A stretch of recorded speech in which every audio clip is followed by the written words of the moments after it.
morning, still summer, but a busy day in sports. Daniel Jones returned to the field. Jets and Giants in preseason action, but we're going to begin with the Mets, where a Mets starting pitcher does something that the team hasn't done since 2021. Mets and Marlins at Citi Field, and here's how to get the scoring started. Francisco Lindor leading off for the Mets, and boom, his 24th of the season. It is a 1-0 Mets lead. They're not through. Next inning, Pete Alonso says, hey, I can do that too. So he does. He leads off the second like this. The solo home run, make that one 412 feet. It is a 2-0 Mets lead.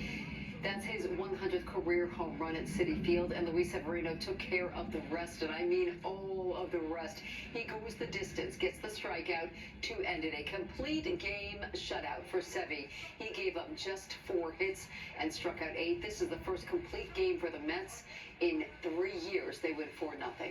As for the Yankees and Tigers in Detroit, where the bats just went cold. Tigers already a 2-0 lead in the second.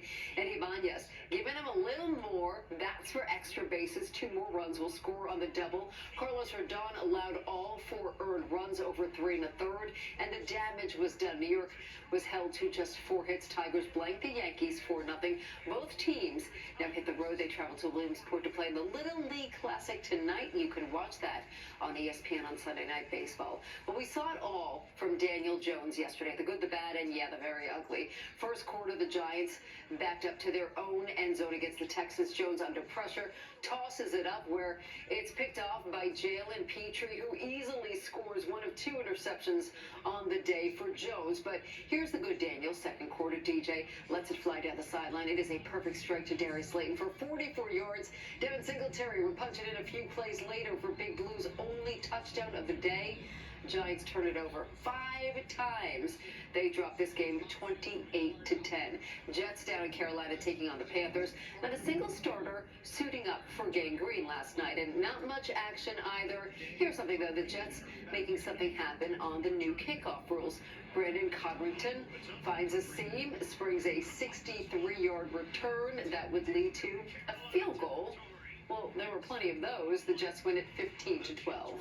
Well, they are the best team in the WNBA and the first to clinch a playoff spot. The New York Liberty accomplishing that yesterday. And with playoffs on the mind, why not a rematch of last year's WNBA Finals? How about it? New York going for its 6th straight win, facing the Aces on the road, and more of the same from New York after a slow start. They came back. Jonquel Jones, one of the reasons why she had a double-double. And how about Olympian Sabrina Ionescu? She led New York 23 points.